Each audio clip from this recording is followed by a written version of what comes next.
Doctor YS Rajasekhar Reddy గారు యావత్ 2 తెలుగు రాష్ట్రాలలో ఈ పేరు తెలియని మనిషి అనేవాడు ఉండడు. సినీ రంగంలో యావత్ ప్రపంచానికి తెలుగువారి సత్తా చూపించిన నందమూరి తారక రామారావు గారి తర్వాత తెలుగు ప్రజలు ఎవరినైనా సరే గుండెల్లో పెట్టుకొని పూజిస్తున్నారా అంటే అది కేవలం డాక్టర్ వైఎస్ రాజశేఖర్ రెడ్డి గారి వల్లనే సాధ్యమైంది. తన ప్రజల కోసం నాకు ఆపద ఉందని తెలిసినా గుడికి ప్రధానమంత్రి స్థానంలో ఉన్న సోనియా గాంధీపై వెన్ను చూపకుండా యుద్ధం చేసిన ఉక్కులాంటి మనిషి. అతను చేసిన మంచి ఒకటో రెండో కాదు, రైతులకు ఉచిత కరెంట్, ఇలా చెప్పుకుంటూ పోతే 1 కాదు 2 కాదు, అతను చేసిన మంచి పనులు కొన్ని వందల్లో అయితే ఉన్నాయి. మనిషికి ఏదైనా సరే చేంజ్ చేయనట్టు 2 ఉన్నాయి. 1 కర్మ, 2 చావు పుట్టుకలు. అలానే రాజశేఖర్ రెడ్డి గారు కూడా చనిపోయారు, కానీ అది నార్మల్గా అయితే చనిపోలేదు. నల్లమల్ల ఫారెస్ట్ లో ఒక కొండకు హెలికాప్టర్ ఢీకొని మరి చనిపోయారు. ఈ న్యూస్ వినగానే యావత్ 2 రాష్ట్రాల్లో ఒక్కసారిగా గుండె పగిలినంత పని అయిపోయింది. అంతేకాకుండా అతను చనిపోయారన్న న్యూస్ వినగానే 136 మంది తమ శ్వాసను విడిచారు. ఒకవైపు ఏమో ఆ న్యూస్ విన్న తర్వాత 2 రాష్ట్రాల ప్రజలు చాలా బాధపడిపోతూ ఉన్నారు. ఇదే మంచి సమయం అని భావించిన కొన్ని వెబ్సైట్లు అలాగే టీవీ ఛానల్ అనేవి కొన్ని రూమర్లు అయితే వదిలాయి. ప్లాన్ ప్రకారమే రాజశేఖర్ రెడ్డి గారిని చంపారని ఒకరు, ఇంకొకరేమో నక్సల్స్ ఇంకా పైలట్లు కంబైండ్ అయి రాజశేఖర్ రెడ్డి గారిని చంపేశారని, ఇంకా చాలా మంది చెప్పుకుంటూ వచ్చేసింది ఏంటంటే రాజశేఖర్ రెడ్డి గారు స్వయాన వెలిసిన తిరుపతిలో వెంకటేశ్వర స్వామి కొండ మీద చర్చి కట్టాలనుకున్నారని, దాని వల్లనే రాజశేఖర్ రెడ్డి గారు అలాంటి అడవిలో చనిపోయారని, ఇలా 1 కాదు 2 కాదు కొన్ని వందల్లో న్యూస్లు అనేవి బయటకు వచ్చాయి. అసలు వైఎస్ రాజశేఖర్ రెడ్డి గారు చనిపోయే రోజు ఏం జరిగింది? నిజంగా ఇందులో చెప్పిన రీజన్లే ఏదో ఒకటి కావచ్చా? ఇలాంటి ఎన్నో క్వశ్చన్లకు నేను ఈ వీడియోలో సమాధానం చెప్పబోతున్నాను. వీడియో సగం అయిపోయిన తర్వాత వీడియో నచ్చినట్టయితే మర్చిపోకుండా కింద ఉన్న లైక్ బటన్ ని ప్రెస్ చేయండి. వీడియోని మొత్తం కంప్లీట్ గా చూసిన తర్వాత ఇది మీకు ఇన్ఫర్మేషన్ గా అనిపించినట్టయితే మర్చిపోకుండా సబ్స్క్రైబ్ చేసుకుని బెల్ ఐకాన్ ఆన్లో పెట్టుకోండి.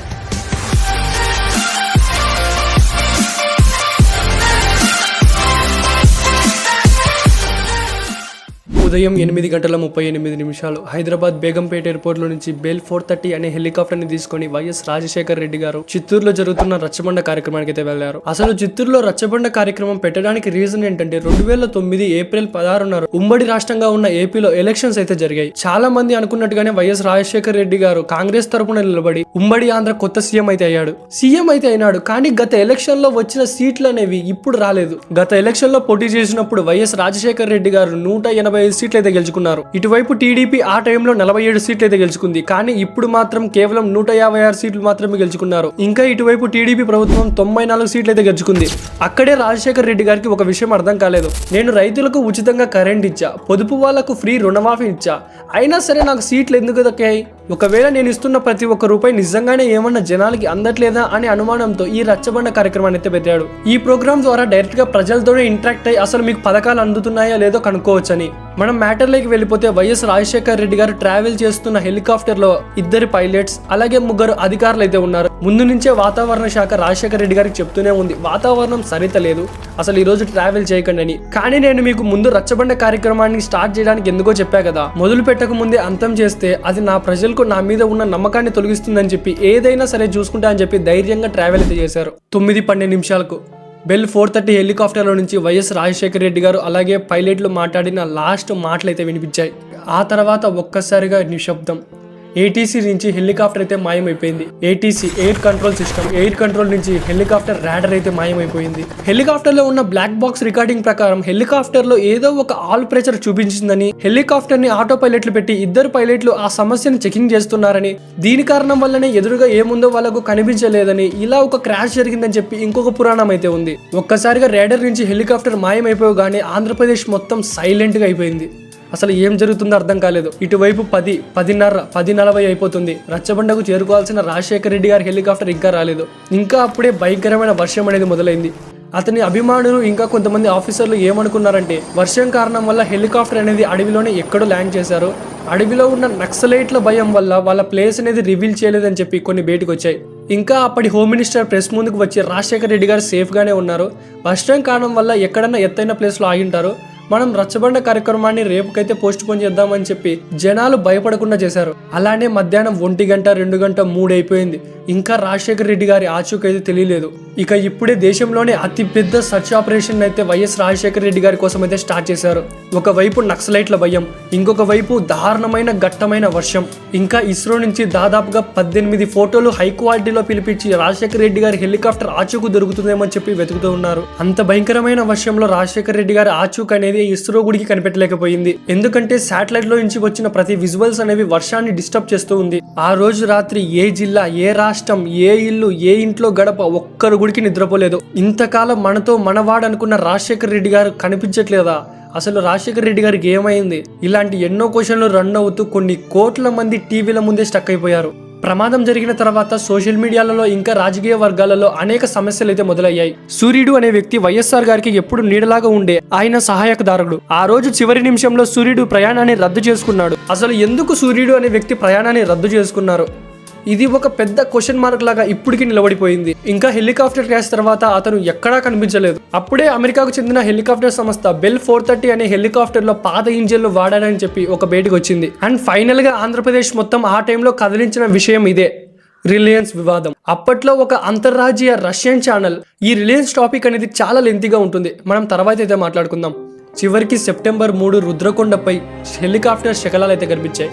అది చూసేటప్పుడు అనేది ఎలాగుందంటే హెలికాప్టర్ మొత్తం బ్లాస్ట్ అయిపోయి ఎవరి కాళ్ళు ఎవరి చెయ్యి అనేది ఏమీ తెలియక ముక్కలు ముక్కలుగా అయిపోయి అవి దారుణంగా కాలిపోతూ చూడడానికి చాలా భయంకరంగా అయితే ఉన్నాయి.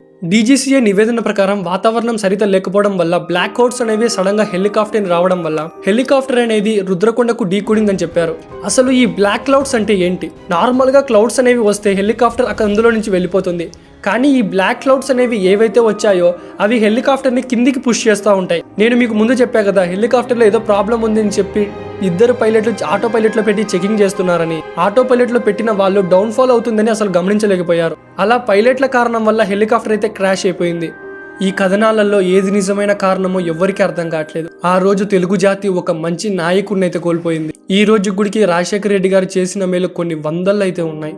ఆ తర్వాత వైఎస్ రాజశేఖర్ రెడ్డి గారిని కడపలో ఉన్న ఉడుపులు బాయిలు అయితే భూమి తల్లికి అయితే ఇచ్చేశారు.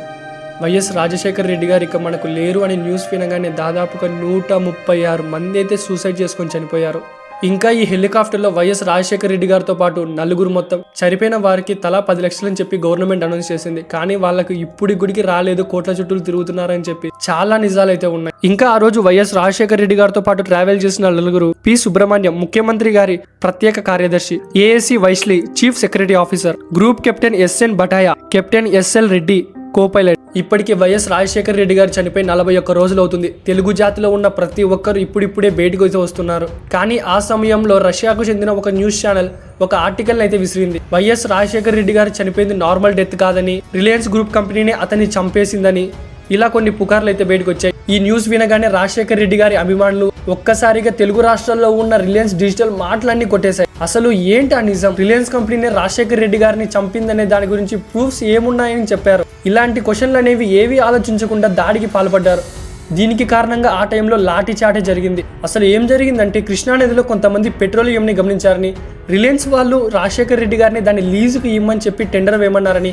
కానీ రాజశేఖర్ రెడ్డి గారు నేను అది చేయాలంటే సంవత్సరానికి నాకు 8,000 కోట్లు కావాలని చెప్పి వాళ్ళతో వాగ్వాదం చేశారని. అండ్ టీడీపీ వాళ్ళు చంపారనే గుడికి ఒక పుకారం వచ్చింది. కానీ నాకు చిన్న డౌట్ ఉంది, గతంలో టీడీపీ సీట్లు 47 కానీ ఇప్పుడు 94 అయితే వచ్చాయి. ఇప్పుడు రాజశేఖర్ రెడ్డి గారిని చంపితే ప్రజలకు టీడీపీ మీద అపోహణ వచ్చి వాళ్ళకే కదా ఓట్లన్నీ పోతాయి. సో ఏదేమైనా సరే వైఎస్ రాజశేఖర్ రెడ్డి గారి డెత్ అనేది ఒక మిస్టరీగానే మారిపోయింది. కేసును అయితే కంప్లీట్ చేశారు కానీ ఎవరికి ఒక క్లారిటీ లేదు కరెక్ట్ గా ఆ సమయంలో ఇదే జరిగిందని.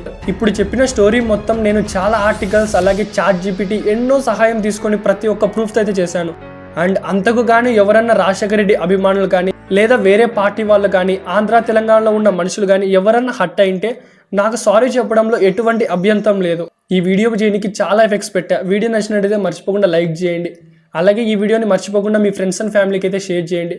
అలాగే ఈ వీడియో ఇంకో 10 మందికి రీచ్ కావాలంటే కింద ఉన్న లైక్ బటన్ని ప్రెస్ చేయండి.